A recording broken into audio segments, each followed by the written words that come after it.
Olá, pessoal! Estamos começando mais um episódio do primeiro podcast. Hoje estamos com a Najara Costa, que é a nossa convidada de Taboão da Serra, pré-candidata, né, a deputada estadual. Vamos falar sobre o nosso patrocinador, Ilha Love, a nova balada aqui de Embu das Artes. Fica ali próximo da rodoviária, no centro de Embu. Acompanhe as redes sociais do Primeiro Notícias e fique por dentro de toda a programação. Najara, gostaria de agradecer já a sua presença, né, por ter aceito o nosso convite, né, você que foi solicitada na nossa caixinha de perguntas. E muito obrigada mesmo. Eu que agradeço a oportunidade, viu, do Primeiro Notícias. Muito obrigada mesmo. Roda a vinheta.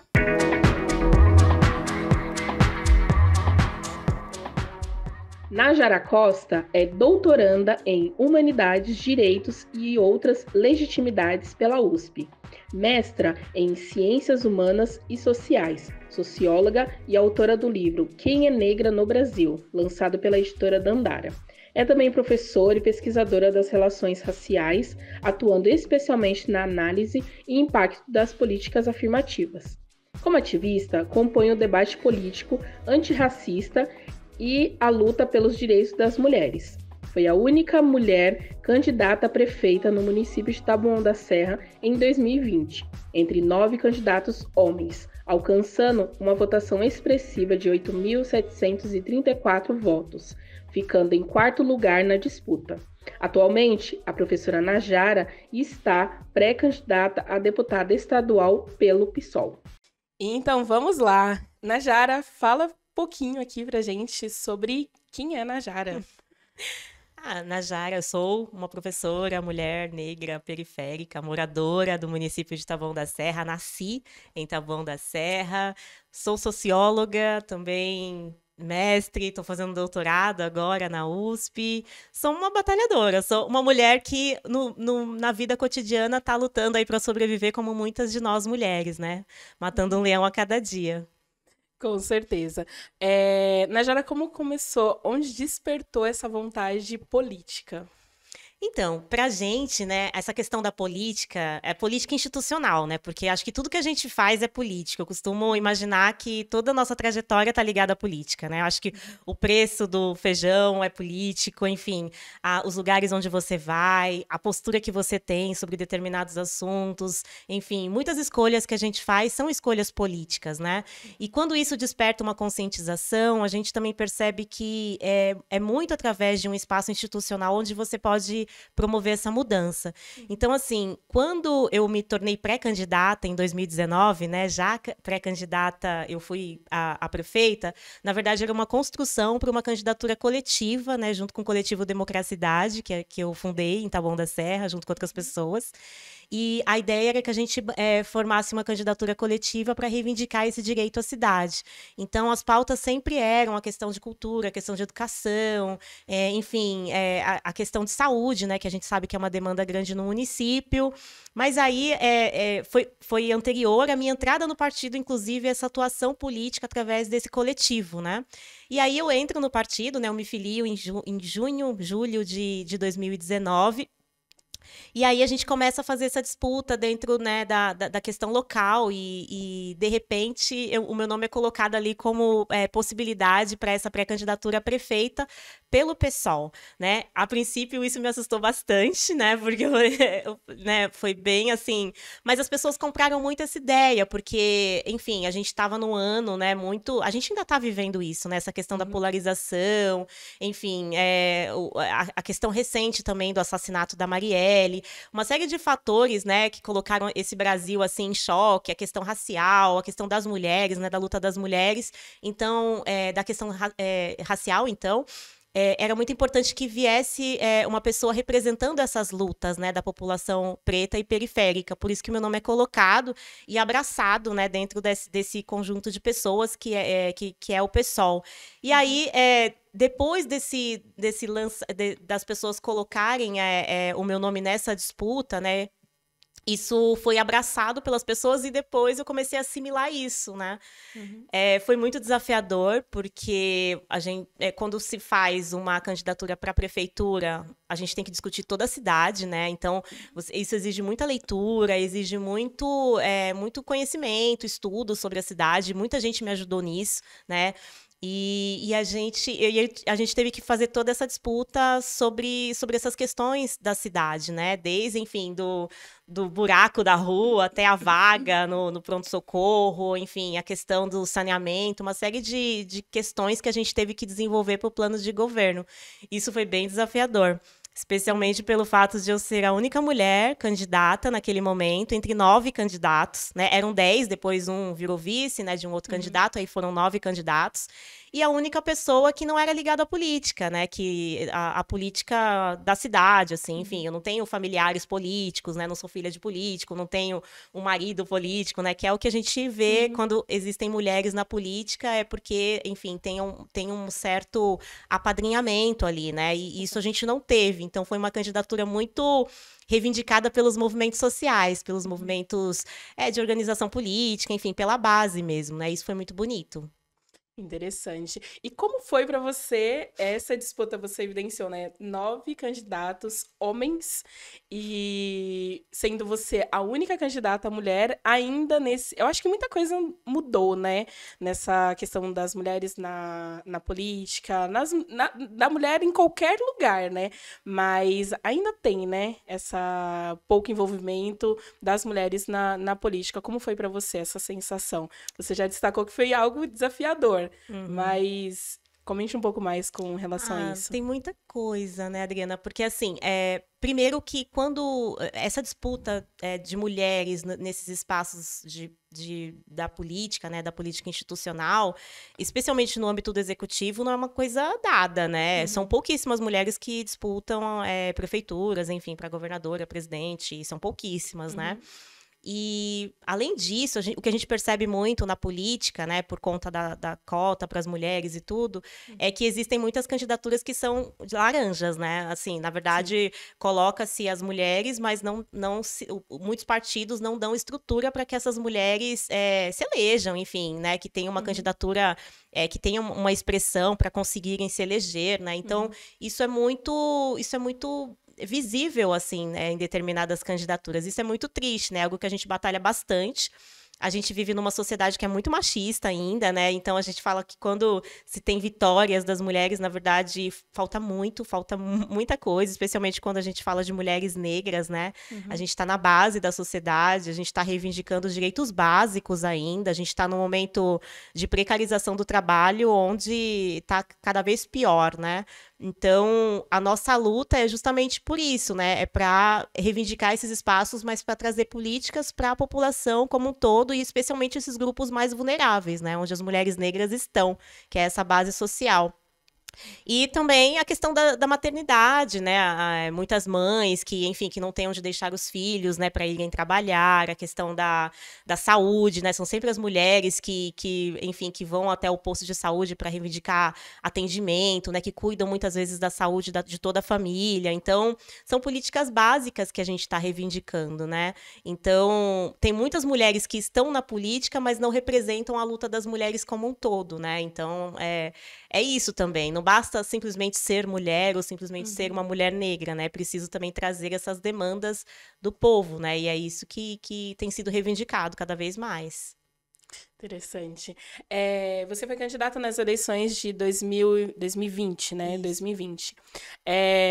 Como foi esse contato? Foi a sua primeira disputa ali, né? Como foi esse contato com a população? Ainda mais que vivemos algo bem atípico, né? Que foi a questão da pandemia, né? Como que foi para você essa primeira disputa eleitoral? Foi muito difícil, como eu coloquei para você, foi bem desafiador, porque, enfim, a verba de campanha para prefeita foi mínima para mim, né? Para a gente ter uma ideia, só para a gente ter uma ideia, o candidato que ganhou, o investimento dele, né, tá lá no site do TSE, foi mais de 1 milhão e 200, que, enfim, foi declarado como verba para campanha. O que ficou em segundo lugar também gastou mais de 1 milhão, 1 milhão e 100, enfim. O que ficou em terceiro lugar parece que foi 500 mil. e eu fiquei em quarto lugar, a verba toda para minha campanha foi de aproximadamente R$21 mil. Só que não foi para minha campanha R$21 mil. Desses R$21 mil, 40% ficou com meus vereadores, né? Com os candidatos a vereador. Então, acho que 12, 14 mil reais, enfim, se a gente paga contador, advogado, a gente não teve verba de campanha praticamente. Então, a gente não tinha nenhum dinheiro para fazer essa disputa. Então, a desigualdade já começa por aí. Porque a gente não tinha pessoas trabalhando pra gente. A gente não tinha cargos na gestão. A gente não tinha, enfim, panfletos, chegou na última semana, né? Praticamente, pra gente fazer a distribuição. E eram pouquíssimos. E não tinha nem quem distribuísse, né? Eu que mesma e alguns outros militantes que distribuíam, assim. Então, muitas pessoas, né? Taboão da Serra teve, acho que 15 mil pessoas que votaram nulo, né? E muitas pessoas votaram branco também. Por quê? Porque as pessoas estão muito cansadas, né? Elas estão cansadas dessa velha política. Elas querem uma mudança.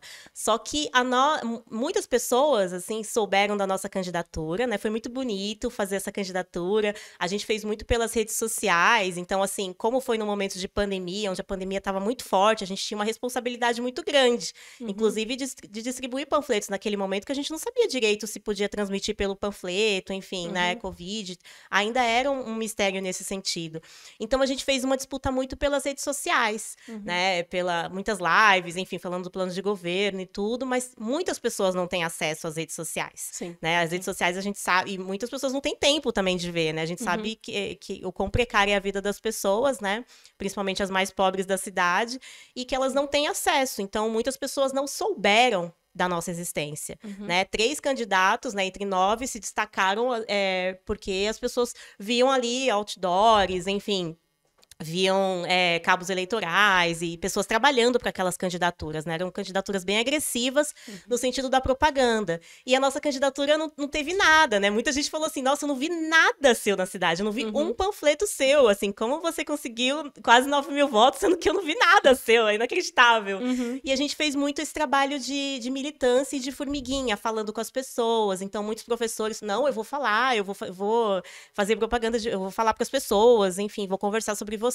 E aí eu lembro, né, que a gente passava assim, uma pessoa falou de você no ônibus, aí depois eu fui dar uma busca no Google, achei você, eu não acreditei que tinha uma mulher candidata aqui em Taboão, mulher negra da nossa periferia. Depois eu comecei a falar de você, e aí eu lembro que de um dia pro outro eu ganhei 1.000 seguidores no Instagram, né, e as pessoas começaram a me seguir nas redes sociais, e principalmente juventude, né, juventude, mulheres, né, eu lembro de conversar com muitas mulheres, assim, na rua, e as mulheres falarem, nossa, eu fiquei sabendo de você pelo meu filho, pela minha filha. Nossa, e eu trabalho o dia inteiro, mas o meu filho estava em casa e ele falou, não, você precisa conhecer. E meu filho te acompanha, minha filha te acompanha. Então, era uma candidatura que chegava, assim, nesse público, né? E que foi muito bonito nesse sentido. Mas, assim, muito desigual, né? No sentido de a gente não ter aquela verba de campanha para a gente poder chegar em mais pessoas. Então, eu digo que a nossa maior disputa foi essa, assim. Não foi, na verdade, com esses coronéis que dominam a política há bastante tempo, que tem muita verba de campanha. A nossa disputa foi com esse eleitorado que não nos conhece. Porque a partir do momento que as pessoas nos conhecem, ela vota na gente. Sim, enfim, ela é adepta da nossa política, essa nossa fala chega na população, né? As pessoas se sentem contempladas, representadas. Então, essa é a maior disputa que precisa ser feita, e é nisso que a gente fala quando não há democracia, né? Quando a gente pensa nesses municípios, né? Em municípios como Taboão, por exemplo, né? Porque são os mesmos representantes desde sempre, essas pessoas estão na política há bastante tempo, eles têm muitas pessoas trabalhando para eles, não tem propostas, né, claras de governo, e quando tem, não cumprem com as propostas, na maioria das vezes, só que eles dominam a política porque as outras pessoas nem aparecem, né? A gente não tem debate na cidade, né? Eles morriam de medo de fazer debate. Eu lembro que teve uma ideia de uma igreja, que não era uma coisa muito adequada, né, fazer um debate na igreja, mas teve um momento em que houve essa possibilidade de ser feito um debate numa igreja. E aí os candidatos já não quiseram ir, né? 2 candidatos já disseram que não iriam, aí depois fizeram de tudo para que não tivesse debate. Eu lembro que eu encontrei um dos candidatos na feira do Pirajussara e a mulher dele falou, não, cuidado, né? Eu só tô com medo de você no debate, porque né, a gente sabe o quanto você se posiciona e tal, e desconstrói. E aí não quiseram que tivesse debate, né? Então muita gente não nos conheceu, infelizmente, né? Essa é a maior tristeza, né? No sentido de que a gente poderia ter conquistado muito mais, mas a gente não conquistou porque a gente não tinha recursos como esses grandes candidatos têm. Você avalia que foi uma campanha, vamos falar, vitoriosa? Porque diante desse cenário, a primeira eleição, sem aquele nome, digamos que apadrinhamento, né, como você mesmo falou, e sem recurso, todo esse cenário, assim, você considera que dentre 9 candidatos, né, ter ficado em 4º lugar e os 3 primeiros, né, nessa questão aquisitiva, né, alta, né, foi uma campanha vitoriosa? Ai, com certeza foi. A gente saiu muito feliz, assim. Muita gente falava no começo da campanha, quem é Najara? Eu lembro de fazerem várias piadas, assim, machistas e ataques bolsonaristas também na minha página. Eu tive que bloquear muita gente, as pessoas tentando me desqualificar. Foram tantas as tentativas que eu ouvi até que eu era qualificada demais para estar na política, porque eu era mestre e professora de faculdade. Teve até um candidato que disse isso, que ele falou assim, olha, ai, Ana Jara, mas ela é do PSOL, o que é o PSOL? E, ai, mas ela é qualificada demais, ela dá aula em faculdade, tem mestrado, né, é muito qualificada, não serve, assim... Porque chega a ser piada, né? Chega a ser uma piada, assim, foi muito... hilário a gente pensar numa argumentação desse nível, né? Mas foi vitoriosa por isso, assim, no começo da campanha eu lembro de muita gente dizer, assim, quem é Najara e, coitada, não vai ter nem 2.000 votos, quem é essa pessoa? E aí depois o nosso nome foi crescendo, as pessoas viam nas ruas também, as pessoas falavam pra gente, já tinha essa expectativa porque nas ruas já estava começando, né, essa movimentação da nossa chapa e tudo. E aí, depois, ao término do processo, quando deu lá quase 9.000 votos, as pessoas ficaram bem, né? Nossa, quem é Najara, né? Enfim, e aí começou esse respeito, né? Por aquilo que a gente construiu, né? Por aquilo que a campanha organizou, em determinado sentido, né? Bacana. Neste ano de 2022, você aceitou um novo desafio, né? Que é pré-candidata, né? Neste momento, a deputada estadual. O sentimento da Najara de 2020 para a Najara de 2022 mudou? O que mudou nesse novo desafio? Olha, continua muito difícil, mas eu converso muito com as pessoas que me apoiam, assim, porque são pessoas que permitiram com que a gente construísse juntos, e eu acho que a gente tem muito que avançar, e a gente vai conseguir avançar. E o grupo que me apoia acredita que eu tenho que sair candidata a deputada estadual, porque a gente tem que fazer essa disputa na região. Ainda que uma candidatura a deputada estadual abarque a questão do estado todo, né, como um todo, a gente sabe da importância que é ter candidaturas que reivindiquem, né, o território de Taboão da Serra, para trazer políticas públicas, fazer denúncias, enfim, para ter essa representação. E até para a gente também criar um corpo, né, para 2024, enfim, para a gente construir também outras referências políticas, né? Como grupo mesmo, né? Então, foi isso que a gente traçou como caminho, né? Porque acho que é super importante essa disputa para o Estado, né? Trazendo muito as nossas demandas da região. A gente tem uma série de carências na nossa região e a gente costuma dizer, inclusive, que Taboão da Serra não... tem uma questão em Taboão da Serra que fere a própria democracia, né, do município, porque a gente não tem pessoas que representem a esquerda na cidade, né? A gente tem uma Câmara de Vereadores que está totalmente fechada com a prefeitura, né? Inclusive, eles são base do governo, então não tem ninguém que faça uma denúncia, não tem ninguém que, enfim, que aponte outros caminhos, né? Então, o munícipe que acha que se precisa ter uma leitura, né, diferenciada sobre a cidade, ele não encontra essa voz, né? Então, muitas pessoas nos procuram para fazer denúncias sobre a prefeitura, né? Desde cartas anônimas até e-mails. As pessoas, né, mandam muitas muito pelo inbox do Facebook, enfim, muito WhatsApp. E aí a gente não tem esse poder político porque a gente não tem mandato ainda, né? Mas a gente procura entender essa demanda e minimamente traçar alguma estratégia para que, enfim, para que isso seja colocado, enfim, reivindicado. A gente faz muito essa disputa pelas redes sociais, né? Que é uma estratégia de a gente fazer a denúncia do que está aí, até para chegar em mais pessoas. E a gente tem feito uma movimentação também com pessoas da cidade para a gente reivindicar algumas dessas ações. Então, essa candidatura a deputada estadual é muito construída nesse sentido, né? Para que a gente tenha uma representação que dê voz para as questões da cidade, né? Coisa que a gente não tem ainda. Então, para a gente vai ser muito importante por esses motivos. Bacana. Nós já abrimos uma caixinha de perguntas, né, no Instagram. E aí, vou trazer essas perguntas agora. Nos episódios anteriores, as pessoas reclamaram, né, que algumas perguntas não foram respondidas. Então, vamos fazer todas as perguntas. Como deputada estadual, quais os planos para o município? O deputado estadual, ele tem funções bem específicas, né? Com relação a emendas que a gente pode trazer para a saúde do município, que está totalmente precária. A questão também de criação de leis, né, que sejam importantes, que abarquem, inclusive, ações afirmativas e as nossas demandas ali da região. E essa defesa da educação, porque a gente está vendo, eu como professora, a gente está vendo aí o que está sendo essa gestão do PSDB, a condução, né, do quadro de carreira, do magistério, enfim, todo esse desmonte, esse retrocesso nas políticas de Estado.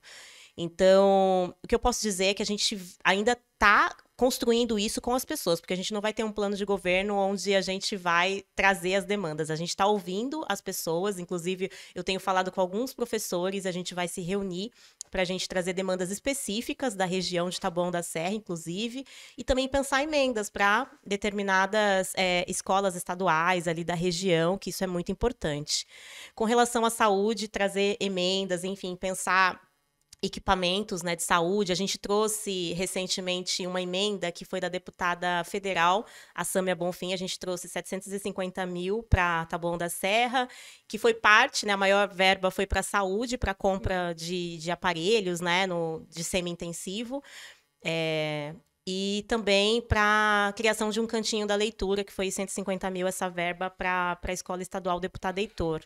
Então, para nós isso é muito importante, porque Taboão da Serra né, passou por uma tragédia humanitária, né? A gente se lembra o que foi a pandemia e como isso repercutiu em Taboão da Serra, né? Pela péssima gestão que a gente tem da saúde, enfim, a péssima gestão do município, né? Que deixou que um caos se instaurasse na cidade, muitas pessoas morreram, né, sem atendimento, sem direito à UTI, morreram na fila de espera, foram dezenas de pessoas.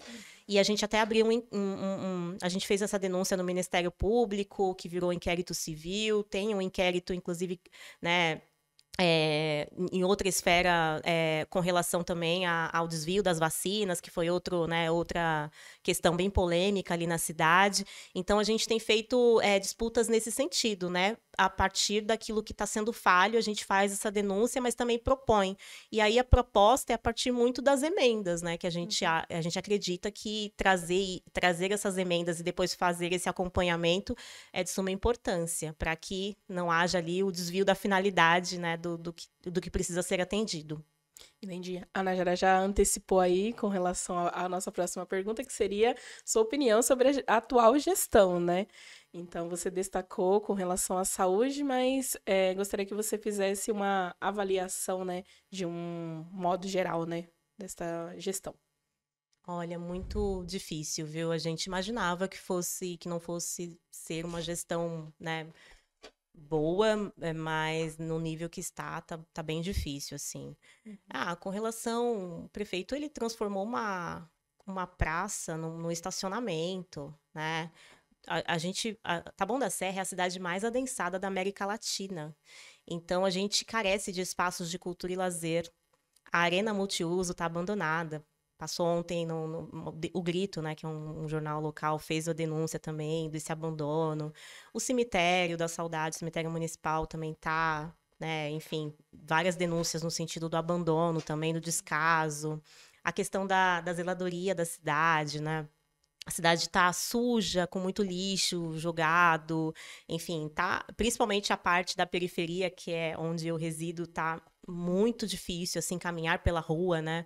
Eu levo meu filho na escola todos os dias, assim, é super perigoso até, porque os acessos, né, para crianças, para idosos é muito difícil, né? E uma gestão que não tem projeto, né? Enfim, ele teve um plano de governo, mas o governo é caótico, né? No sentido de que tem muitas pessoas da mesma família dentro da gestão, né? Coisa que é imoral, se a gente for pensar. São grupos políticos que se rivalizam ali, né? Essa disputa com o vice-prefeito que rompeu 2 vezes, depois volta, depois enfim, e a cidade está abandonada e brigas públicas acontecendo, né? As pessoas, o que a gente está vendo na cidade, acho que a pandemia também trouxe muito isso, né? Que a gente nunca teve na cidade mendigos na cidade, né? Assim, quer dizer, teve, mas não nessa proporção, né? As pessoas, a gente tá vendo aí crianças, mulheres, famílias inteiras, né?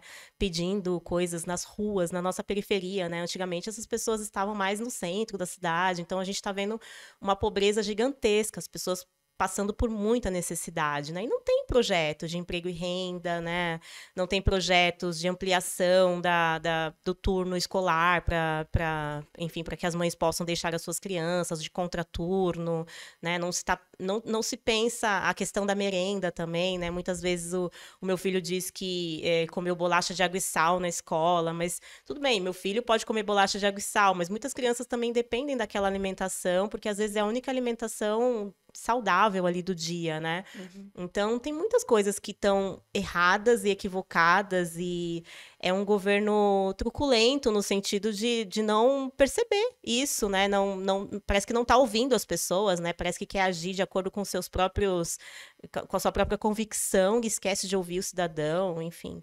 Muito triste o que está acontecendo na cidade, né? Mas é isso, acho que o pior tipo de governo que tem é aquele que vê a cidade como um grande condomínio, né? Que parece que a cidade é um espaço onde você tem que administrar de forma que você ganhe com aquilo, né? Mas são pessoas ali com várias demandas e não está sendo observado. As principais demandas não estão sendo atendidas. Entendi. Como foi candidata, né, em 2020, o que você faria diferente? Então, a gente teve um momento aí de pandemia onde as crianças ficaram fora da escola, né? Eu defendi muito isso, né? Muito se falava em voltar, mesmo com a pandemia de forma, né, que não se tinha como administrar. E esse retorno para a escola deveria ser feito de forma mais organizada, né? Eu vejo, assim, que tem muitas crianças, né? Que estão passando por uma crise de ansiedade, enfim, algo que não tem como, enfim, que a família não dá conta e a escola também não está dando conta, né? O que eu escuto muito meu filho, que ele fala que a sala dele tem muita gente, né? Tem quase 40 alunos numa sala de aula, né? Nossa. E aí, como um professor vai conseguir administrar uma sala de aula com 40 crianças de 10 anos de idade, né? E não se pensa, assim, nessa questão de melhorar esse quadro de carreira, de termos mais concursos no município, né? Inclusive, tem funcionário da saúde, da educação também, né? ADIs, auxiliares, inspetores, que ganham menos que um salário mínimo, né? Que a gente pega ali a folha de pagamento delas, assim, que são maioria, inclusive, mulheres negras, R$700 o salário, assim. São concursadas, é quadro de carreira. E isso não foi atendido, né? Há essa expectativa, mas, assim, não foi atendido. Então, assim, os funcionários públicos, né, essas pessoas que fazem a gestão do município, né, são um verdadeiro patrimônio da cidade, no sentido de organizarem, né, a vida, as instituições, porque sai governo, entra governo, são essas pessoas que estão ali na linha de frente, né? Então, pensar nessas carreiras é um ponto importante, acho que deveria ser assumido isso desde o início da gestão, esse esforço, né, para que essas pessoas recebam de forma digna, né, seus salários, Pensar também na questão do vale alimentação, vale transporte, coisa que não se tem ou se tem de forma precária, e também a abertura de novos concursos para essas áreas, né? Para que não fique um professor sobrecarregado em sala de aula que não consiga dar conta, né? Não tem nem como culpar o professor porque não dá conta mesmo. A gente percebe que esse é um projeto maior, que não é só de Taboão da Serra, né? Mas acho que cada município tem como pensar a sua gestão, porque é imoral que a gente tenha, sei lá, de 800 a 1.000 livre nomeados. Ele falou que ia reduzir o número de livre nomeados. Não, nada contra os livre nomeados. Eu acho que em determinados momentos é importante que se tenha livre nomeados para determinadas funções técnicas, né? Sim. Mas você colocar ali pessoas da sua confiança para serem livre nomeados e permitir com que os concursados fiquem sobrecarregados, né? Isso é bem ruim para a cidade.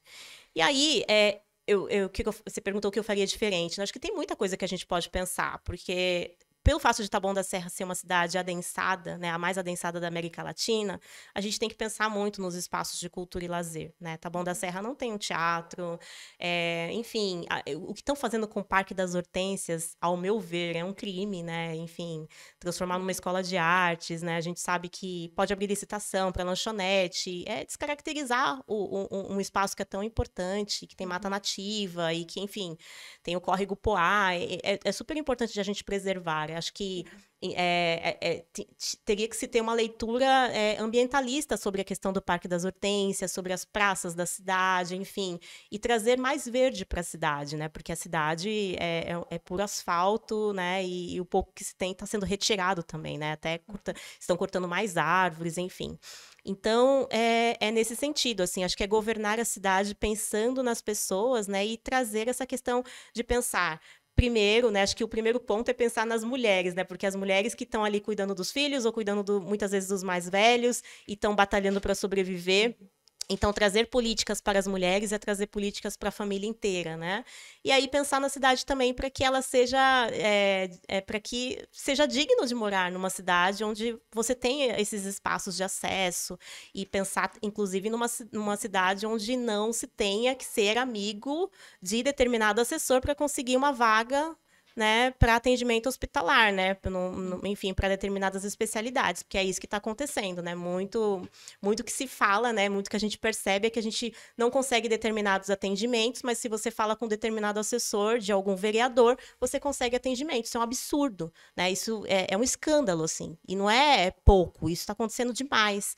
Então, essa questão da saúde, ela é urgente, né, tá, é uma vergonha a saúde em Taboão da Serra, né, quer dizer que o prefeito ele mudou o pronto-socorro infantil de lugar, né, Tico do Santo Onofre, né, colocou numa falda e fez de uma praça estacionamento, mas ao mesmo tempo esse pronto-socorro, né, a gente teve que levar meu filho lá recentemente, está lá cheio de obras, funcionando de forma precária e além de tudo não tem raio-x, né, a pessoa para passar por esse exame, enfim, tem que se deslocar até o Antena, ou tem que ir de ambulância, enfim. Ou seja, precário, né? Fez uma manobra ali para inaugurar esse espaço, justamente porque era o aniversário da cidade, porque queria mostrar, mas está funcionando de forma precária, né? Então, acho que quando os políticos, né, começarem a andar de ônibus, né, inclusive aumentou o preço da passagem para R$5 também, que é outro absurdo, a gente vai falando, a gente vai lembrando, né, são muitas coisas, né? O preço da passagem para R$5, assim... Gente, Taboão da Serra tem 20 quilômetros quadrados, né? Como é que você aumenta o preço da passagem? Já era um absurdo, né? Aumentar de R$4,30 para R$5, quando você deveria reduzir, né? E o circular é precário, não tem cobrador, né? É sujo, enfim... No dia que esses políticos, né, que esses vereadores, o prefeito, o vice-prefeito, os secretários, né, usarem o circular, usarem o hospital público, o pronto-socorro infantil para os seus filhos, netos, né, acho que talvez melhore, né, mas não é o que está acontecendo, está bem precária a situação. Quando você olhar ali, né, próximo, né, que aí é muito fácil, né, a pessoa tá lá, não utiliza, né, não utiliza a saúde, não utiliza o transporte, né, e aí fica muito fácil, né? Fica muito fácil você falar, não, mas tá excelente. Saúde tá excelente. Você não usa, né? Lógico, tá excelente, né? Você não precisa, né, ir lá e utilizar esse serviço. Najara, você falou falamos um pouquinho, né, com relação à mulher na política. Fala pra mim qual a importância da mulher na política. De incentivar outras mulheres também, né? É fundamental, assim, é difícil porque as mulheres, a gente é mais colocada para estar nos lugares que não são, enfim, ligados a essa questão pública, né? As mulheres sempre são colocadas nesse lugar do cuidado, do afeto, enfim. Mas a gente percebe que há uma grande exploração das mulheres, né, nos dias de hoje, né? Quando a gente muitas vezes fala que as mulheres têm o direito agora de trabalhar, mas só que as mulheres estão trabalhando, estudando, né, fazendo tripla, quádrupla jornada de trabalho, enfim. E essas coisas não têm movimentado muito e a gente, enfim, tá muito precária a vida das mulheres, né? Quando a gente está na política, a gente muda muito a política, né?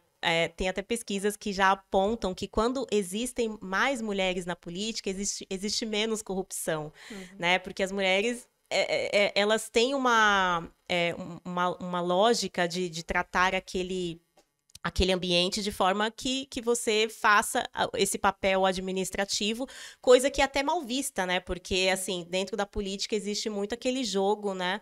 Das relações de poder, das relações de amiguismo, enfim, né? E até mesmo coronelismo, né? Que está muito ligada a esse mundo, né? Dessa velha política. Mas é de suma importância que as mulheres assumam esse espaço para lutar pelos seus direitos, sabe? Porque se a gente colocar esse espaço simplesmente...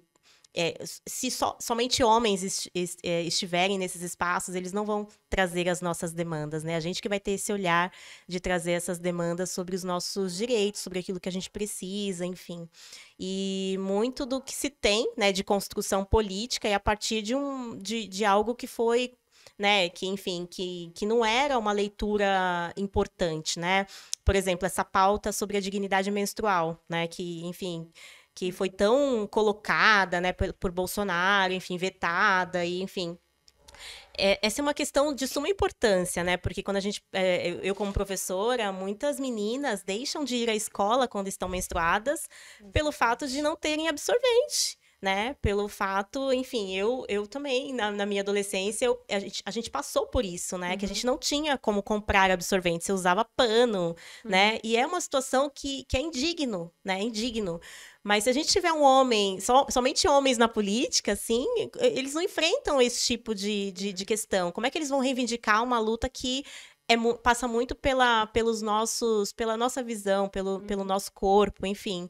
Então, é de suma importância que a gente esteja nesses espaços para a gente reivindicar, né? Tanto foi colocado, né? Foi colocado até de forma absurda, né? A questão dos absorventes em escolas, para as mulheres vulneráveis, mas isso hoje está virando uma política pública, né? Então, isso é de suma importância, é um avanço muito grande, né? Porque a gente vai permitir com que meninas que deixavam de ir para uma entrevista de emprego, hoje elas podem ir para uma entrevista de emprego porque elas têm o absorvente, né? Uma questão que parece banal, que parece simples, mas que movimenta muito a nossa vida, né? Faz total diferença, né? Não é um e é até um tabu, absorvente, né? É até um tabu, porque eu lembro que essa questão de estar menstruada era uma questão de tabu, e não é tabu, é uma coisa natural, né? Exatamente. E a gente vê por uma questão moral, enfim, e tem que desconstruir, né? Sempre foi tratada daquela questão de vergonha, né? Quantas e quantas meninas, até hoje, né, não deixam de ir à escola por conta disso, né? Por conta desse período menstrual, por conta de todo realmente desse tabu, né? Que envolve, né? É muito triste, né? E não terem um absorvente, né? É indigno. Exato, né? Exatamente. Najara, sobre assim, existem vários casos, né? Na verdade, infelizmente, né? Que as mulheres, elas foram submetidas dentro da política, né? Quando elas se posicionaram dentro da política, né? Então, o caso Marielle, existe, vamos falar, recentemente aí teve também o caso do deputado que resolveu ir até as refugiadas, né? Fez comentários, né? Que não deveria, né? E eu acredito que ali foi uma primeira, digamos que uma primeira resposta, né? De ser punido, né? Apesar que teve outras coisas envolvidas, mas de ser punido. Como que você observa isso e vê essa questão de algumas mulheres, infelizmente, tiveram que se colocar à frente por conta de tantas outras? Isso é bem importante, né? Porque o que seria de nós se não fossem os nossos ancestrais lutando, né? Enfim, a gente estava até tendo uma reunião hoje onde alguém mencionou isso, né? Porque nossos ancestrais, enfim, se aquilombaram e é por isso que a gente está aqui hoje, né? Sim. Então, muito do que a gente está construindo hoje veio de uma luta anterior, né? É o que a gente sempre diz na marcha, enfim, a Marcha das Mulheres Negras usa muito, né, essa frase, né, que os nossos passos vêm de longe. Porque muitas mulheres abriram enfim, enfrentaram o que tiveram que enfrentar para que a gente pudesse, enfim, enfrentar com coisas menores hoje, né? No sentido de travar novas lutas para que outras também possam vir, né? Mas a gente vê também um movimento de parece que muito desse acirramento, que é o que está acontecendo hoje na política, né, que está se revelando na política, é para que essas coisas voltem, né, para trás, né? A gente fala muito do negacionismo hoje, né? Enfim, mas o negacionismo sempre existiu. A história do Brasil é de um negacionismo absurdo sobre os não conflitos, né? O que é o mito de uma democracia racial, enfim. A gente tem um país que é racista, que é misógino, enfim, que foi fundado a partir do genocídio negro, né? A partir do estupro das mulheres negras, indígenas. A gente vive numa situação onde as mulheres estão colocadas de forma muito fragilizada, né? Porque você precisa criar políticas para as mulheres, porque é o princípio das ações afirmativas, né? Você precisa tratar desigualmente os desiguais na medida da sua desigualdade. Então, assim, você não pode tratar da mesma forma homens e mulheres, sendo que mulheres estão muito mais fragilizadas nessa sociedade que é machista, né? Então, Marielle, quando a gente diz que Marielle virou semente, é justamente isso, né? Tentaram silenciar Marielle. Ao mesmo tempo, não era somente Marielle que fazia a denúncia das milícias no Rio de Janeiro, né? Existiam outras pessoas que faziam, homens inclusive, né? O próprio Freixo que fazia essa denúncia das milícias. Mas por que assassinar Marielle? Porque era um corpo negro, porque era uma mulher que era ex-favelada, porque era um corpo matável, né? Marielle foi um feminicídio político, né? Assim, a gente vai assassinar Marielle, ninguém nunca vai, isso aí que vai ficar por aqui mesmo, não vai repercutir.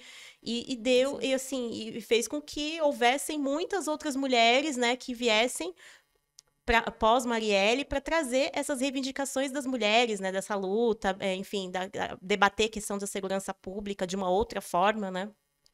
Debater os direitos das mulheres, debater a questão de que mulheres precisam estar na política, enfim. E é isso, né? Essa tentativa de nos silenciar, né? E esse Brasil que a gente vive, né? De acirramento dessas tensões, né? Colocado muito por esse bolsonarismo, né? Que o Bolsonaro, ele foi uma espécie de hospedeiro, né? Na verdade, o bolsonarismo sempre existiu, né? Esse pensamento conservador, patriarcal, machista, misógino, sempre existiu.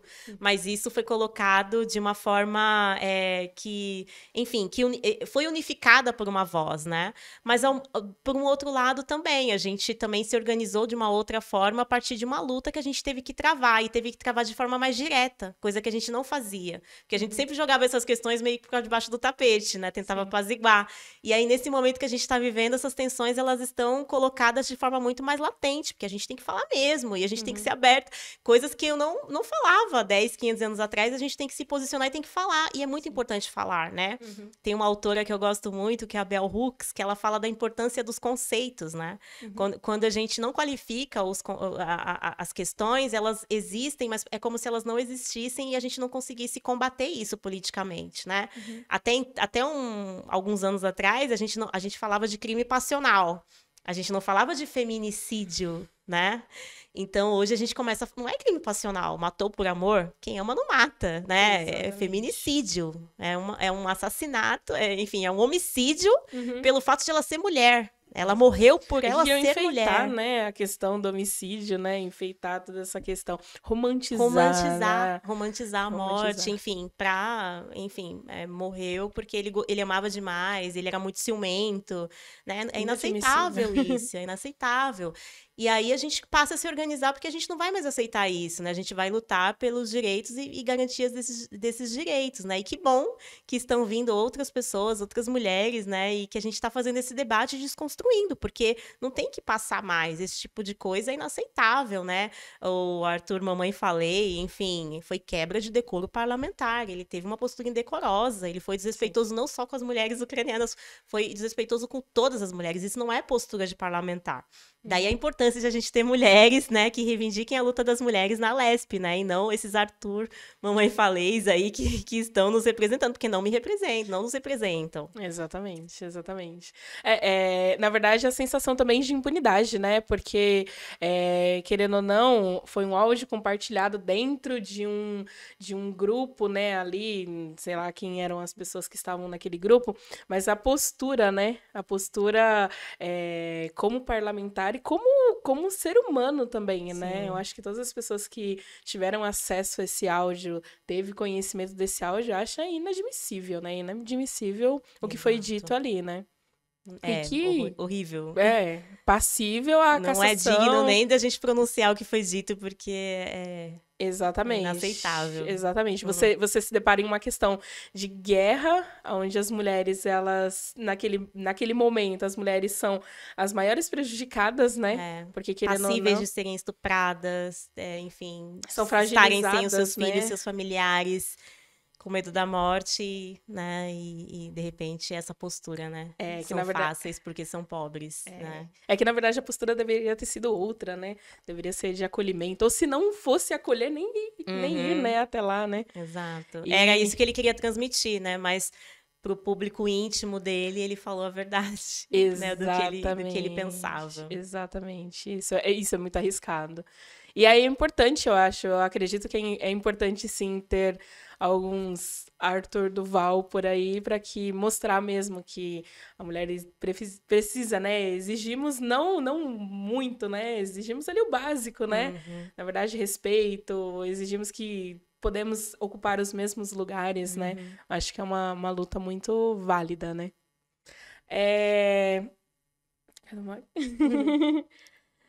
Najara, na sua bio do Instagram, fala que a autora Quem é Negra ou Negro no Brasil. Comenta sobre isso.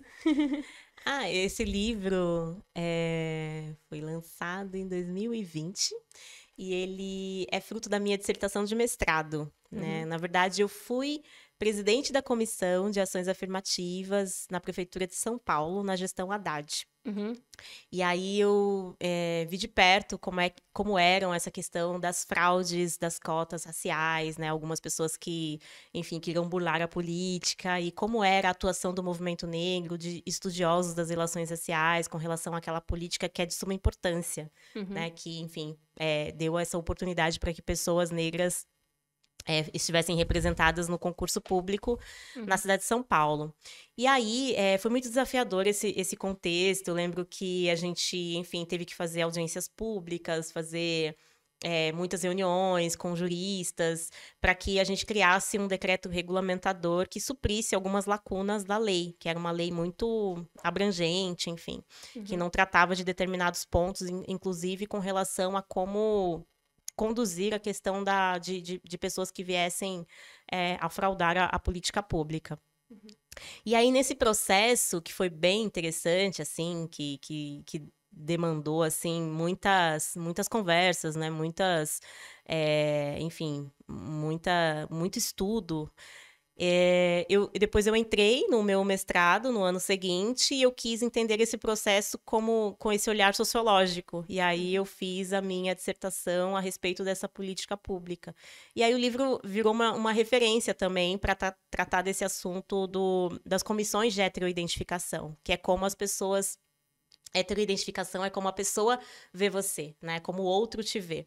Então, para traduzir um pouco de como operam essas comissões de heteroidentificação, como elas podem funcionar e quais os parâmetros que estão sendo usados, enfim, como garantir a questão do direito ao contraditório, o respeito à dignidade da pessoa humana, enfim, como permitir com que essas comissões existam, mas que sejam comissões que não atuem de forma vexatória, né? Que era o mais importante de ser conduzido ali entre pessoas que estivessem atuando no front dessas comissões. É mais ou menos isso, é um assunto específico, né, de ações afirmativas, mas foi bem interessante. Depois que eu defendi a minha dissertação, eu tive a oportunidade de lançar o livro Quem é Negro no Brasil, titulado Quem é Negro no Brasil, pela editora Dandara, que é uma editora aqui do Círculo Palmarino, aqui no Embu das Artes, inclusive. Ai, que bacana, que interessante. Najara, tem algo que não falamos que você gostaria de comentar, que você gostaria de destacar?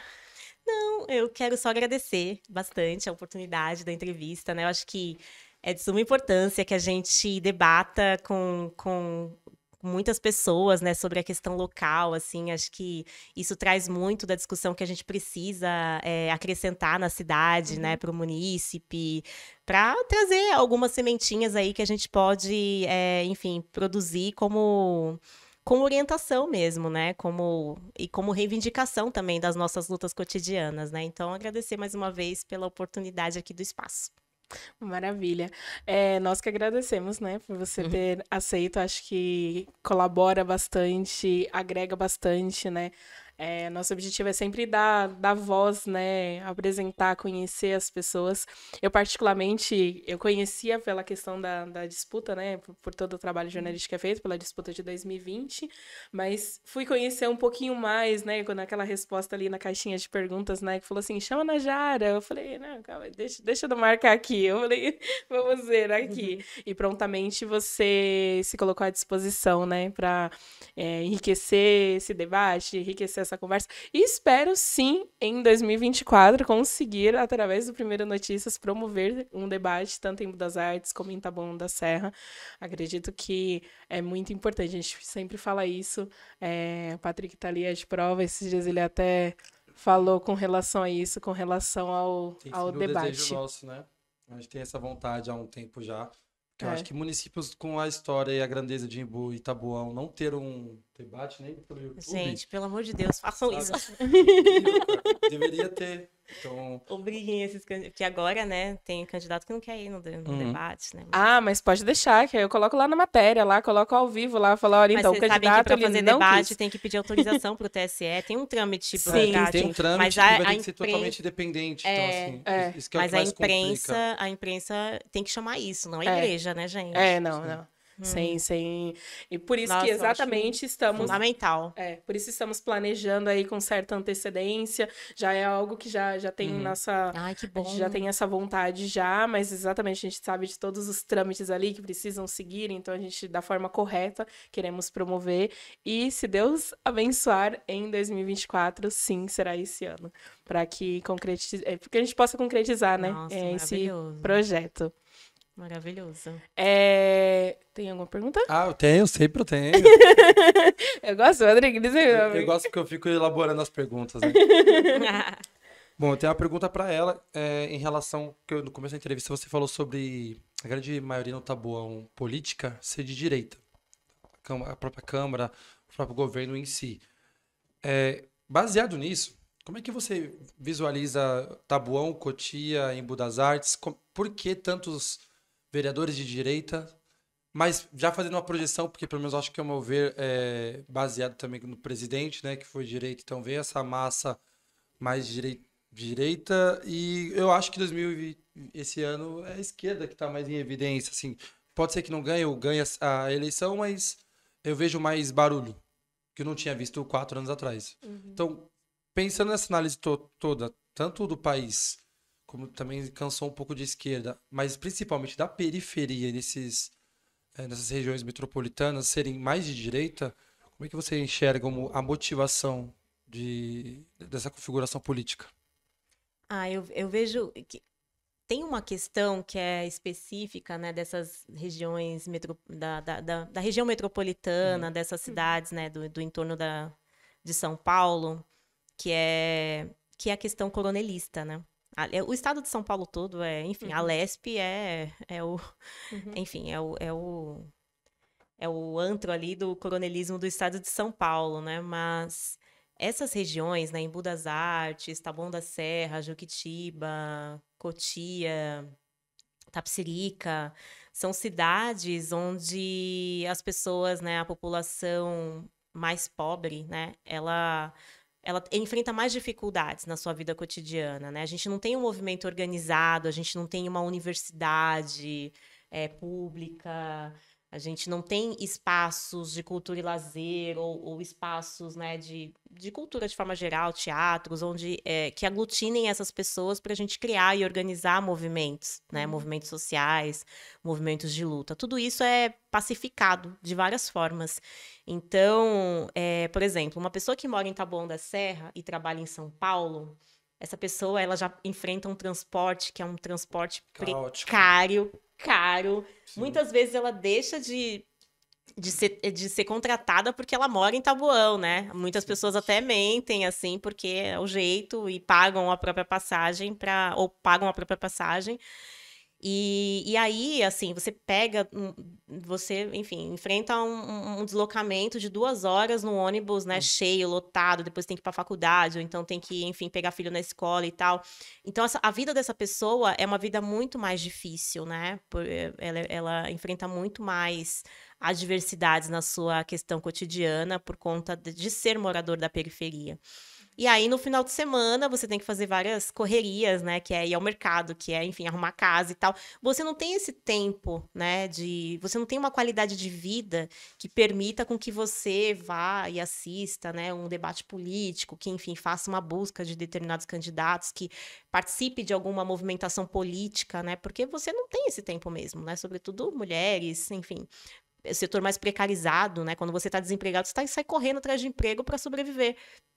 Então, essa nossa vida é muito mais complicada nesse sentido, né? Acho que é por isso que eu reivindico muito, né? Quando eu falo assim, eu tenho estado com muitas pessoas de São Paulo, né? Nessa movimentação, mas eu reivindico muito essa região justamente por isso, né? Porque a gente não tem... eu acho que são nessas regiões que a gente precisa criar essas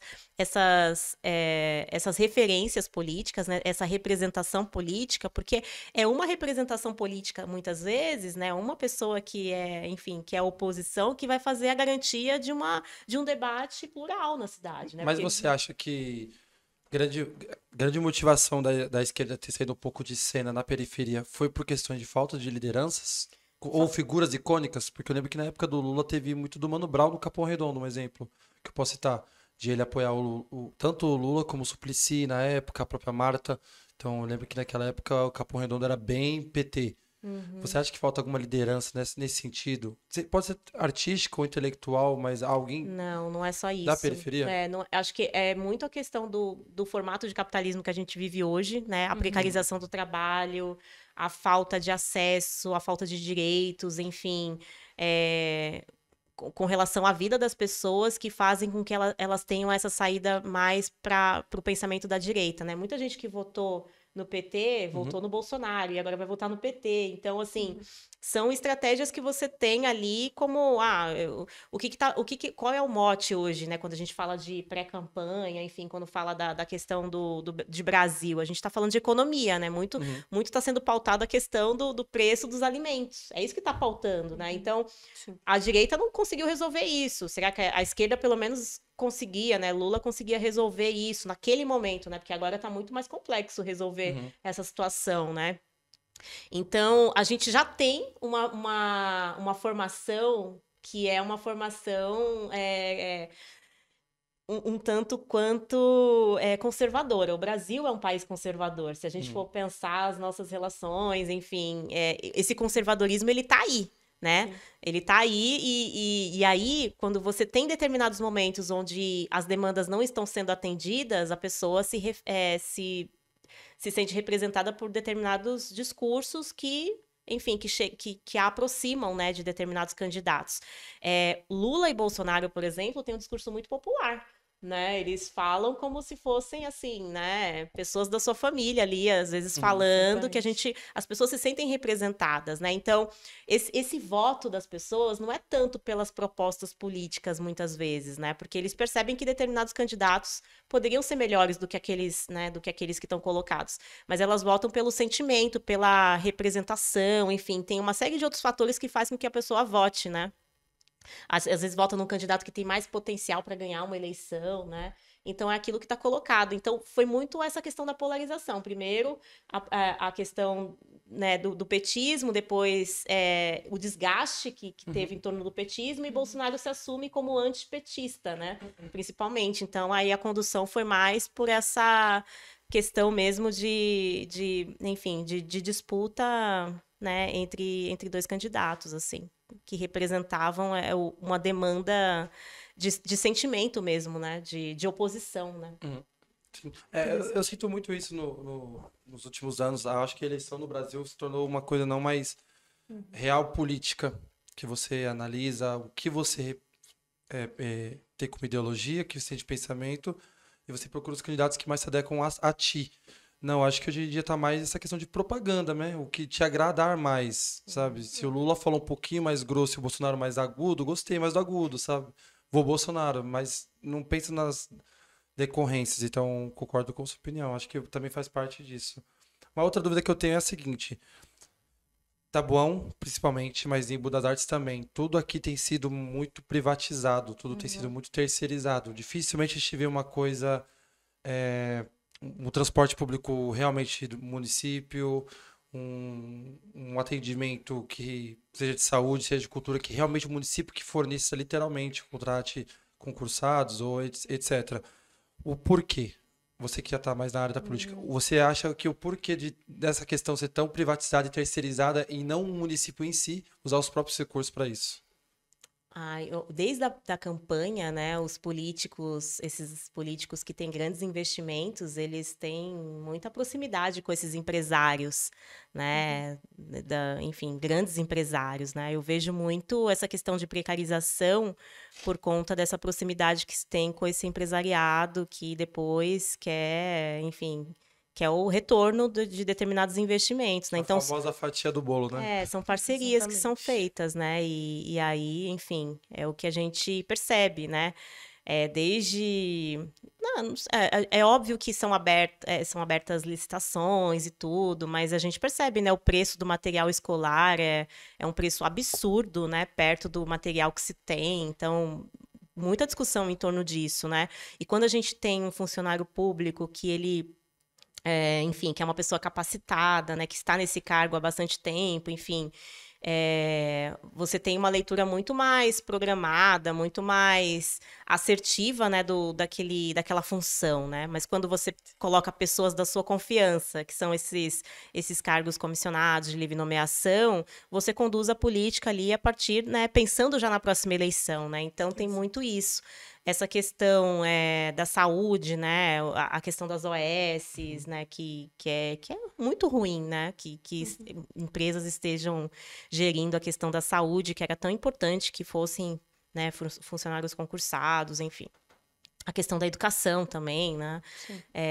A questão do transporte, da limpeza, da zeladoria, tudo isso. E aí se busca precarizar ao máximo esses serviços públicos, para que as pessoas não aguentem ficar, né? E que, enfim, fiquem numa situação ali muito difícil, ou que nem aguentem ficar. E aí você vai para o outro lado fazendo essa promoção de pessoas da sua confiança para fazer a gestão ali desses Você vai equipamentos. facilitando o terceirizado, né? Exatamente, exatamente. E o estranho é que às vezes é 4, 5, 6 vezes mais do que o valor de investimento que você teria fazendo por conta própria. Com certeza. Parece até um pouco de preguiça. E isso é o que mais me assusta nessa região. Em Taboão, o que mais me assusta é a questão da preguiça. Porque se for uma questão realmente empresarial, política, amizade, etc., tá menos mal. Assim, não é correto, mas é menos mal do que preguiça. Acho que você tem um governo que tem preguiça de trabalhar é complicado quando você só tem 4 anos para mudar, né? Então, E tanta gente dependendo disso, né? Isso, né? Verdade. Pegando esse gancho aí do Patrick, em Taboão da Serra, o que falta? O cenário atual de Taboão da Serra é má gestão, falta de vontade, falta de capacidade para estar ali à frente. O que falta ali no caso, para os gestores, né? O gestor em si e o seu grupo. Eu acho que falta compromisso com a população. Eu vejo que é um jogo ali que se tem para ganhar holofote, para fazer as coisas de forma estratégica, né? Para não se queimar perante o público e tudo. Mas falta essa gestão e esse compromisso mesmo, né? Porque, na minha visão, faltam muitas coisas, né? A gente não pensa... Eu vejo, assim, a política como um espaço para você construir políticas públicas, né? E de atendimento para a população, enfim... estruturar a máquina pública, mas estruturar de forma, né, que você garanta ali que as instituições públicas, escolas, né, hospitais tenham um atendimento decente para o povo, né, que a cidade seja uma cidade digna de se viver. Agora, quando você precariza a saúde, precariza a educação, precariza, enfim, o transporte, né, deixa a cidade totalmente largada, né, suja, enfim, encarece, né, o preço da passagem, aumenta o IPTU acima da inflação, né, então as pessoas, assim, vivem numa situação muito difícil, né. Eu tenho escutado muita gente que é funcionária pública e tá assim, eu vou abandonar, eu não aguento mais, ou então dizendo assim, eu quero sair dessa cidade, tá muito caro morar aqui, né, porque, enfim, o deslocamento é absurdo e tá caro viver aqui, viver em Taboão, né. Então, tá faltando esse compromisso mesmo. Chegou no limite, né, de adensamento da cidade, né, por conta dos prédios que foram construídos, né, muita gente veio morar na cidade, mas ao mesmo tempo que muita gente veio morar na cidade, as políticas públicas, elas não aumentaram, né, você trouxe ali, né, muitas pessoas para viverem na cidade, né, por conta, né,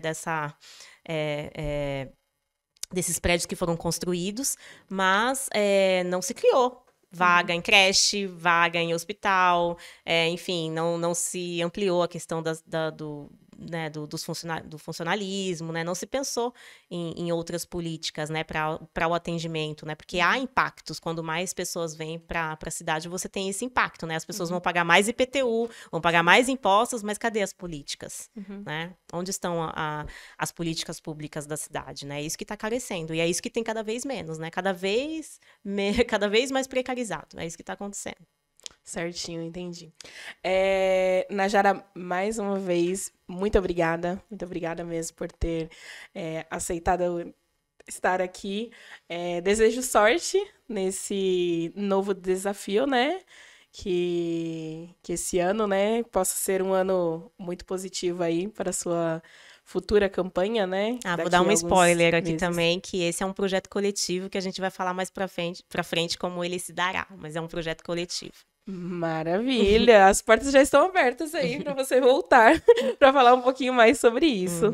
Tá bom? Muito obrigada mesmo por essa disponibilidade de estar aqui no primeiro podcast. Obrigada, mais uma vez obrigada.